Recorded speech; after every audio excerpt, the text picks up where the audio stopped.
পরিবার। এই জায়গায় আল্লাহ পাক আপনাকে কর্তৃত্ব দিয়েছেন। এখানে কিন্তু আপনার উপর লাঠি কেউ ঘোরাচ্ছে না। আপনি অ্যাজ এ বাবা আপনি পরিবারের কর্তা, অ্যাজ এ স্বামী আপনি পরিবারের কর্তা, ভাই আপনি পরিবারের কর্তা। আমাদের প্রথম স্টার্টিংটা এই ফ্যামিলি থেকে করা উচিত। তো আল্লাহ পাক এই বিষয়ে কি বলছেন আমি ওই আয়াতটা বলে সামনে যাই। আল্লাহ পাক সূরা তাহরিমের মধ্যে 6 নম্বর আয়াতে বলেছেন যে ইয়া আইয়ুহাল্লাযীনা আমানু, হে মুমিনগণ, আমাদেরকে আল্লাহ পাক বলছেন হে মুমিনগণ, কু আনফুসাকুম ওয়া আহলিকুম নার, তুমি নিজে জাহান্নামের আগুন থেকে বাঁচো। আগে নিজের চরকায় তুমি তেল দাও, নিজে জাহান্নামের আগুন থেকে বাঁচো। ওয়া আহলিকুম নার, তোমার যে পরিবারবর্গ আছে এদেরকে জাহান্নাম থেকে বাঁচাও। এই বাঁচানোটা কেমন দেখেন, আপনাদের বাসায় ছোট ছোট বাচ্চা কাচ্চা আছে না? আছে তো।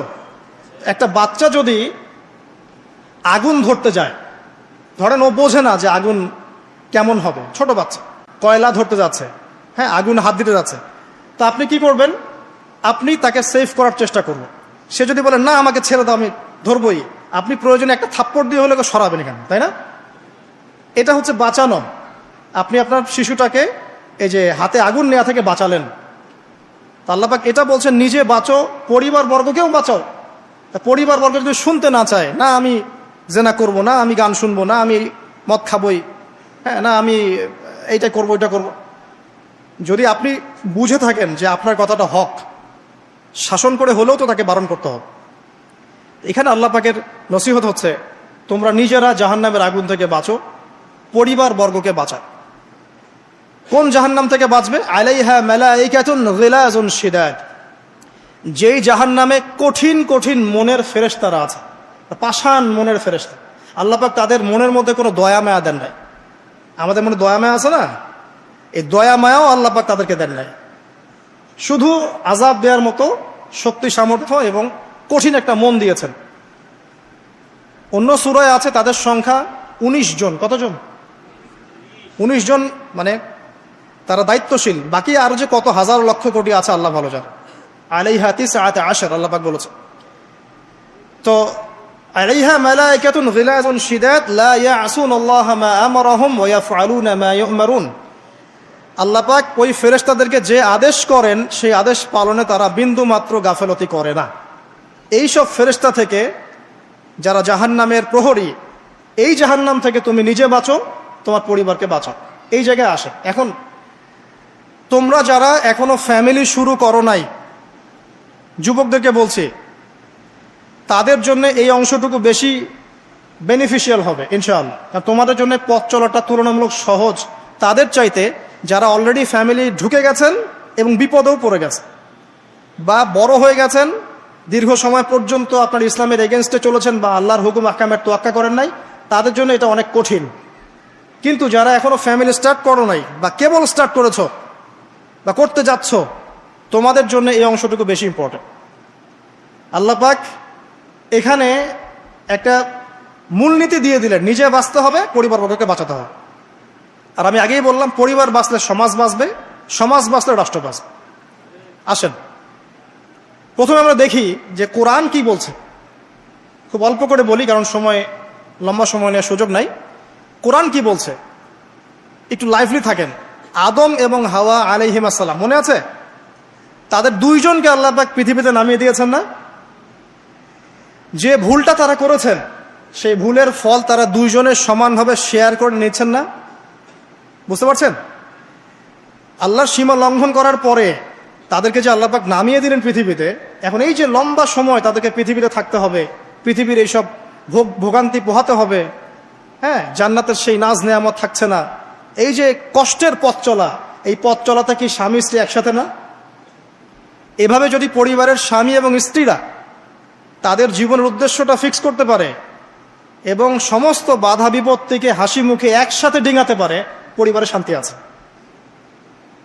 যদি না পারে তাহলে বুঝবেন যে সে আদর্শ স্বামী ছিল না অথবা সে আদর্শ স্ত্রী ছিল না। এখান থেকে শিক্ষা হচ্ছে দুইজনের জীবনের উদ্দেশ্য একই রকম হতে হবে, দুইজনের লাইফের ভিশন মিশন সেম হতে হবে, তখন আপনি পরিবারে শান্তি পাবেন ইনশাআল্লাহ। যদি না হয় তাহলে আপনি বিয়ের মধ্যে ভুল করেছেন। অতএব এই জায়গায় নসিহতটা প্রথম নেন। তারপরে চলে আসেন নূহ আলাইহিস সালাম, মনে আছে নাম? তার একজন ছেলে ছিল, সে কি মুমিন ছিল? করেন নাই? সে কিন্তু মুমিন ছিল না, সে অস্বীকারী ছিল। তার নূহ আলাইহিস সালামের স্ত্রী, সে কি মুসলিম ছিল? চিন্তা করতে পারেন, একজন নবীর স্ত্রী মুসলিম নন, একজন নবীর ছেলে, তিনি আল্লাহর আদেশের পরোয়া করছেন না। আল্লাহ বলছেন লাইসা মিন আহলিক, এই ছেলে তোমার পরিবারের কেউ না। নূহ আলাইহিস সালাম বলছেন, হে আল্লাহ, সে আমার পরিবারের একজন, তাকে ক্ষমা করে দাও।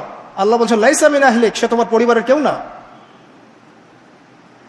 নবী পরিবারের সদস্য হওয়া সত্ত্বেও লূত আলাইহিস সালামের স্ত্রী, সে কি জান্নাতি না জাহান্নামী? তাহলে এখানে বোঝেন যে নবী পরিবার হলেও যদি ব্যক্তিগত পর্যায়ে মানুষের মধ্যে ঈমান ইসলাম না থাকে, তাহলে এইসব বংশের পরিচয়, রক্ত, বর্ণ, জাতীয়তাবাদ, ভাষা, এগুলো মানুষকে আল্লাহর আযাব থেকে বাঁচাতে পারবে না। নবীর পরিবারের সদস্য হওয়া সত্ত্বেও তারা জাহান্নামে যাচ্ছে, সূরা তাহরিম পড়ে। তাহলে আমাদের কাজ কি? নিজের চটকাটা তেল দেওয়া ভালো করে। আমি কত বড় আলেমের ছেলে, আমি কত বড় দায়ীর স্ত্রী, আমি কত বড় মানে মুফাসসির মুহাদ্দিসের সন্তান, ভাই, এসবের কোনো মূল্য নাই। নিজে আমি ভালো কিনা, নিজে প্রকৃত মুসলিম মুমিন কিনা, এটার মূল্য আছে। এই কারণেই হয়তো আমাদের নবী সাল্লাল্লাহু আলাইহি ওয়াসাল্লাম তার মেয়ে ফাতিমা রাদিয়াল্লাহু আনহাকে বলছেন, হে ফাতিমা, হে আমার কলিজার টুকরা মেয়ে, হে আমার কলিজার টুকরা মেয়ে, তুমি শোনো, পৃথিবীতে আমার কাছে যা চাওয়ার তুমি চেয়ে নাও, পরকালে আমি তোমার কোনো হেল্প করতে পারছি না। অথচ আমরা জানি নবী সাল্লাল্লাহু আলাইহি ওয়াসাল্লাম সবার জন্য কি করবেন? সুপারিশ করবেন, সেটা অন্য বিষয়। তোমাকে তোমার হিসাব একাই দিতে হবে, নবী সাল্লাল্লাহু আলাইহি ওয়াসাল্লাম এটা বলছেন। একদিন তিনি বাসায় ঢুকলেন, দেখছেন আয়েশা রাদিয়াল্লাহু আনহা কান্নাকাটি করছে। আয়েশা, আর বলে রাখি, আয়েশা রাদিয়াল্লাহু আনহা সম্পর্কে আমাদের নবীজি বলেছেন, তাকে প্রশ্ন করা হচ্ছে, আপনি পৃথিবীতে সবচেয়ে বেশি কাকে ভালোবাসেন? তিনি বলছেন আয়েশাকে। তারপরে কাকে ভালোবাসেন? আবু বকর। তারপর কাকে ভালোবাসেন? ওমর। কথা বুঝতে পারছেন? সেই আয়েশা রাদিয়াল্লাহু আনহা বাসায় কান্নাকাটি করছেন। তিনি বলছেন, কি জন্য কাঁদছো হে আয়েশা? আয়েশা রাদিয়াল্লাহু আনহা বলছেন, জাহান্নামের আযাবের ভয়ে আমি কাঁদছি। কি হবে ইয়া রাসূলুল্লাহ আমাদের শেষে না? তখন আল্লাহর নবী তার স্ত্রীকে বলছেন, যাকে তিনি সবচেয়ে বেশি ভালোবাসেন, তাকে বলছেন, তিনটা ক্ষেত্র বা তিনটা জায়গা আছে যখন পৃথিবীর কোনো মানুষকে চিনতে পারবে না পরকালে, এমনকি আমিও তোমাকে চিনতে পারবো। সেটা কি? যখন এই যে মিজানের পাল্লাটা দাঁড় করানো হবে, এই যে এটা ভারী হচ্ছে না হালকা হচ্ছে, এ সময় কেউ কাউকে চিনবে না, কারো কথা কারো মনে থাকবে না। যে গার্লফ্রেন্ডের জন্য আপনি জীবন দিচ্ছেন, তার কথা আপনার মনে থাকবে না। যে স্ত্রী সন্তানের জন্য আপনি সারা জীবন দুর্নীতি করে গেলেন, তার কথা আপনার মনে থাকবে না। এমনকি যে স্ত্রীর কাছে আপনি অনেক প্রেমময় স্বামী, সেও আপনার কথা মনে রাখবেন না যখন মিজানের পাল্লাটা উঁচু করা। দুই, যখন আমল নামা ছুড়ে দেওয়া হবে, আমল নামা এভাবে উন্মুক্ত করে ছুড়ে দেওয়া হয়, ইকরা কিতাবাক, তুমি আজকে তোমার কিতাব পড়ো, ওয়া কাফা বিনাফসিকা আল-ইয়াওমা আলাইকা হাসিবা, আজকে তুমি নিজেই তোমার নফসের হিসাব নেওয়ার জন্য যথেষ্ট। এই সময় আয়েশা, আমি তোমার কথা মনে রাখতে পারবো না। আরেকটা হচ্ছে যখন মানুষ পুলসিরাত পার হবে, তখন কেউ কারো কথা মনে রাখবে না। এখান থেকে শিক্ষা কি? নূহ আলাইহিস সালামের পরিবারের সদস্য হয়েও তারা আল্লাহর আনুগত্য না করার কারণে জাহান্নামে যাচ্ছেন। লূত আলাইহিস সালামের পরিবারের সদস্য হয়েও ঈমান না আনার কারণে তারা কি করছেন? জাহান্নামে যাচ্ছেন।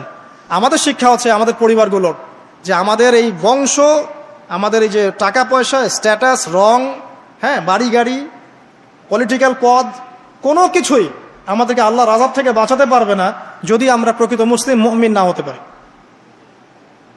তো পরিবারের সদস্যদেরকে আল্লাহ পাক ঈমানদার হওয়ার তৌফিক এনায়েত করুন।